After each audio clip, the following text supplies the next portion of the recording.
Hi friends, ഞാൻ അമ്പിളി. എല്ലാവർക്കും എൻ്റെ ചാനലിലേക്ക് സ്വാഗതം. ഇന്ന് ഞാൻ ഉണ്ടാക്കിയിരിക്കുന്നത് വടുകപ്പുളിയൻ നാരങ്ങ കൊണ്ട് രണ്ട് തരത്തിലുള്ള അച്ചാറാണ്. ഈ പച്ച നിറത്തിലുള്ള അച്ചാറും അതുപോലെ ചുമന്ന നിറത്തിലുള്ള ഈ അച്ചാറും.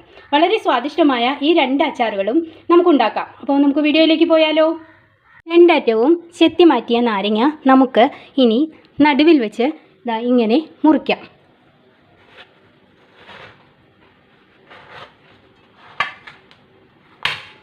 ഇതുപോലെ രണ്ട് പീസുകളാക്കാം.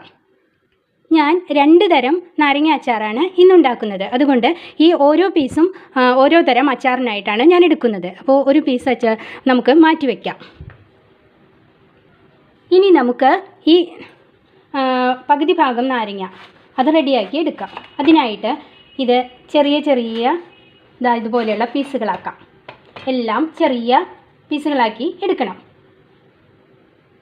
നാരങ്ങ ഇതുപോലെ ചെറിയ ചെറിയ പീസുകളാക്കി ആദ്യം എടുത്തിരിക്കുന്നു. ഇനി നമ്മൾ ചെയ്യാൻ പോകുന്നത് ഇതിലെ നാരങ്ങയുടെ കുരുക്കളെല്ലാം നമ്മൾ മാറ്റിയെടുക്കണം.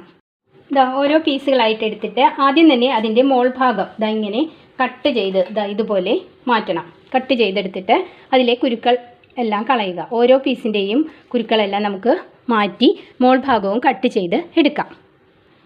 നാരങ്ങ നമ്മൾ ഈ രൂപത്തിൽ ആക്കിയിരിക്കുന്നു. അതിൻ്റെ മുകളിലുള്ള ഭാഗമെല്ലാം കളഞ്ഞ് കുരുക്കളും കളഞ്ഞ് ഇതുപോലെ ചെറിയ ചെറിയ പീസുകളാക്കി മാറ്റിയിരിക്കുകയാണ്.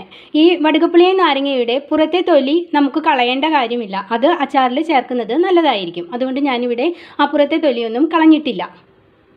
ഇനി നമുക്ക് ഈ നാരങ്ങയെ ചെറിയ ചെറിയ പീസുകളാക്കാം. അച്ചാറിൻ്റെ പാകത്തിന് കഷ്ണങ്ങളാക്കാം. ഇതുപോലെ കഷ്ണങ്ങളാക്കി നമുക്ക് എടുക്കാം. ഓരോ നാരങ്ങ പീസും കൊച്ചു കൊച്ചു കഷ്ണങ്ങളാക്കി ഇങ്ങനെ എടുക്കണം. ഇതുപോലെ ഇത് കണ്ടോ. ഇതുപോലെ കൊച്ചു കൊച്ചു കഷ്ണങ്ങളാക്കി നമുക്ക് എല്ലാ നാരങ്ങയും എടുക്കാം. പകുതി ഭാഗം നാരങ്ങ ഞാൻ ഇതേ രൂപത്തിൽ ചെറുതായിട്ട് അരിഞ്ഞ് എല്ലാം എടുത്തിരിക്കുകയാണ്. ഇനി ഇതിലേക്ക് ഞാൻ 1-2 ചേരുവകൾ ചേർക്കുകയാണ്. ഇത് ഞാൻ പച്ച നിറത്തിലുള്ള നാരങ്ങ അച്ചാറാണ് ഉണ്ടാക്കുന്നത്. അല്പം മഞ്ഞൾപ്പൊടി, അച്ചാറിന് ആവശ്യമായ ഉപ്പ് കൂടി ഞാൻ ചേർത്ത് കൊടുക്കുന്നു.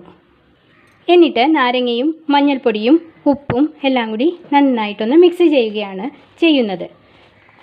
ഇതൊന്ന് മിക്സ് ചെയ്ത് ഒരു 10 മിനിറ്റോളം നമ്മൾ വെച്ചിട്ടാണ് അച്ചാറുണ്ടാക്കുന്നത്.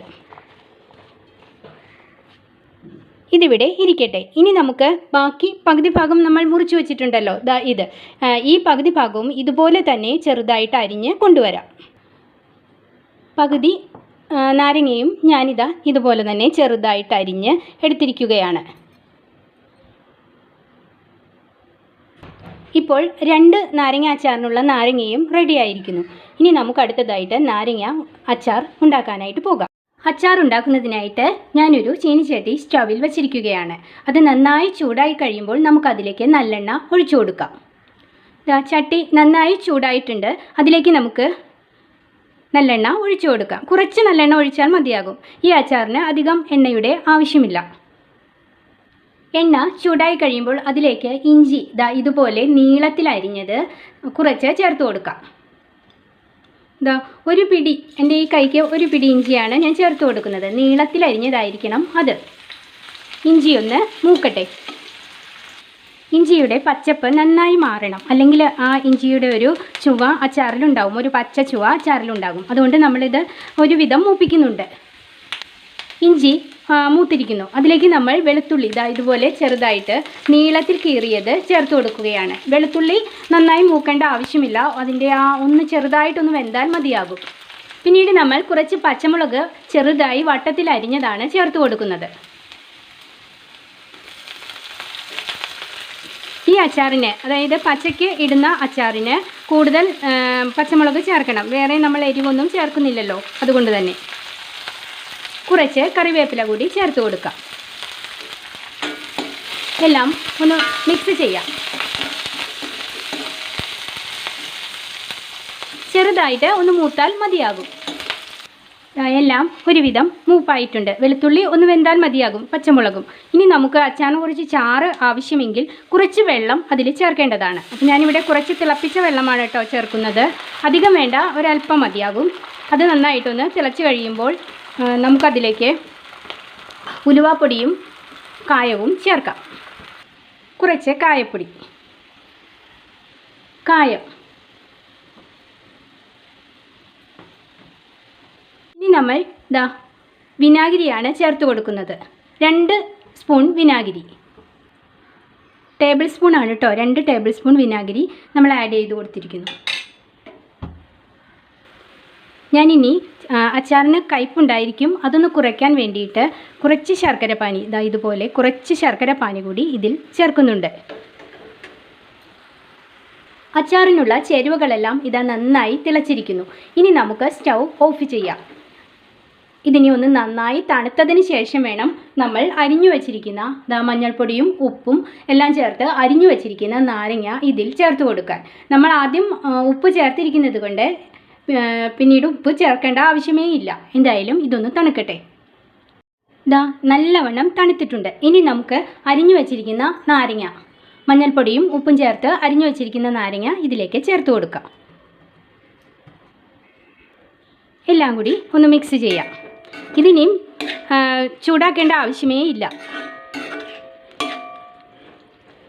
റെഡി ആയിട്ടുണ്ട് നമ്മുടെ നാരങ്ങ അച്ചാർ, പച്ച നാരങ്ങ അച്ചാർ റെഡി ആയിരിക്കുന്നു. ഇതൊരു 3-4 ദിവസം ഇരുന്ന് കഴിയുമ്പോഴാണ് ഇതിൻ്റെ സ്വാദ് ഇറങ്ങി വരിക.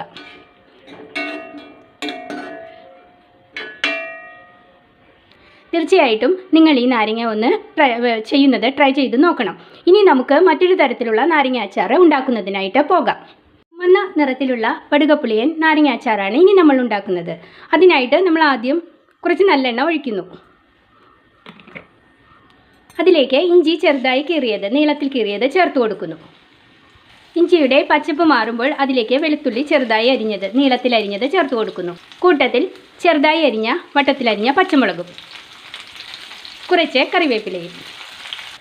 ഇഞ്ചിയും വെളുത്തുള്ളിയും എല്ലാം ഒന്ന് വെന്തു വരുമ്പോഴേക്കും അതിൽ നമ്മൾ മറ്റു പൊടികൾ ചേർക്കുകയാണ്. ഈ സമയത്ത് തീ കുറച്ച് ഇട്ട് വേണം ചേർക്കുവാൻ, അല്ലെങ്കിൽ ഇത് കരിഞ്ഞു പോകും. അപ്പോൾ ആദ്യം കുറച്ച് ഉലുവാപ്പൊടി ചേർത്ത് കൊടുക്കുന്നു, പിന്നെ കായപ്പൊടി ചേർത്ത് കൊടുക്കുന്നു, 1/2 ടീസ്പൂൺ മഞ്ഞൾപ്പൊടി, പിന്നെ 2 ടേബിൾ സ്പൂൺ മുളക് പൊടി. കാശ്മീരി മുളക് പൊടിയാണ് ഞാൻ ചേർത്ത് കൊടുക്കുന്നത്. എല്ലാം കൂടി നമുക്കൊന്ന് മിക്സ് ചെയ്യാം. പ്രത്യേകം ശ്രദ്ധിക്കണം, തീ കൂട്ടിയിട്ട് ഇങ്ങനെ ചെയ്യരുത്. തീ ഏറ്റവും കുറഞ്ഞ് ഇട്ട് വേണം ഇങ്ങനെ ചെയ്യുവാൻ. ചെറുതായിട്ടൊന്ന് മൂത്താൽ മതിയാകും. ഇനി നമ്മൾ അതിലേക്ക് കുറച്ച് വെള്ളം ചേർത്ത് കൊടുക്കുകയാണ്. ഒന്ന് തിളക്കട്ടെ. നന്നായി തിളയ്ക്കുന്നുണ്ട്. തിളയ്ക്കുന്ന ആ കൂട്ടിലേക്ക് നമ്മൾ കുറച്ച് വിനാഗിരി, ഒരു 2 ടേബിൾ സ്പൂണോളം വിനാഗിരി ചേർത്ത് കൊടുക്കുന്നു. കൂടാതെ എൻ്റെ സ്പെഷ്യലായ കുറച്ച് ശർക്കരപ്പാനി നമ്മൾ ചേർത്ത് കൊടുക്കുന്നത് ഈ നാരങ്ങയുടെ കയ്പ്പ് രസം ഉണ്ടെങ്കിൽ അത് കുറയ്ക്കാനാണ്. നാരങ്ങ അച്ചാറിന് ഒരു പ്രത്യേക സ്വാദും ലഭിക്കും. എല്ലാം നന്നായി തിളയ്ക്കുന്നുണ്ട്. ഇങ്ങനെ തിളച്ചുകൊണ്ടിരിക്കുമ്പോൾ തന്നെ നമ്മൾ ഈ അരിഞ്ഞു വച്ചിരിക്കുന്ന നാരങ്ങ ചേർക്കണ്ട, കാരണം അത് വെന്തു പോകും. അതുകൊണ്ട് ഇതൊന്ന് തണുത്തതിന് ശേഷം, അതായത് ശരിക്കും തണുക്കണ്ട, ഒരു പകുതിയോളം തണുത്തതിന് ശേഷമാണ് നമ്മൾ അരിഞ്ഞു വച്ചിരിക്കുന്ന നാരങ്ങ ഈ മിശ്രിതത്തിലേക്ക് നമ്മൾ ചേർത്ത് കൊടുക്കുന്നത്. നാരങ്ങ ഇടുന്നതിന് മുൻപായിട്ട് നമുക്ക് ആവശ്യത്തിന് ഉപ്പ് കൂടി ചേർത്ത് കൊടുക്കാം. പകുതിയോളം തണുത്തിട്ടുണ്ട്. നമുക്കിനി അതിലേക്ക് അരിഞ്ഞു വച്ചിരിക്കുന്ന നാരങ്ങ ചേർത്ത് കൊടുക്കാം. എല്ലാം കൂടി നമുക്കൊന്ന് മിക്സ് ചെയ്യാം.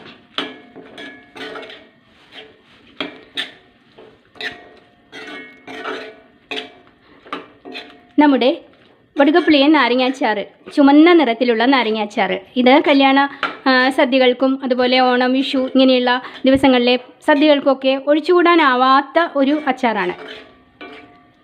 വളരെ സ്വാദിഷ്ടമായ വടുകപ്പുളിയൻ നാരങ്ങാച്ചാർ റെഡിയായിരിക്കുന്നു. അപ്പോൾ ഞാനിന്ന് 2 തരത്തിലുള്ള നാരങ്ങാച്ചാറാണ് ഇട്ടത്. അപ്പോൾ വീഡിയോ കണ്ട് ഇഷ്ടപ്പെടുകയാണെങ്കിൽ തീർച്ചയായിട്ടും നിങ്ങൾ ഈ 2 തരത്തിലുള്ള നാരങ്ങ അച്ചാറും ഉണ്ടാക്കണം.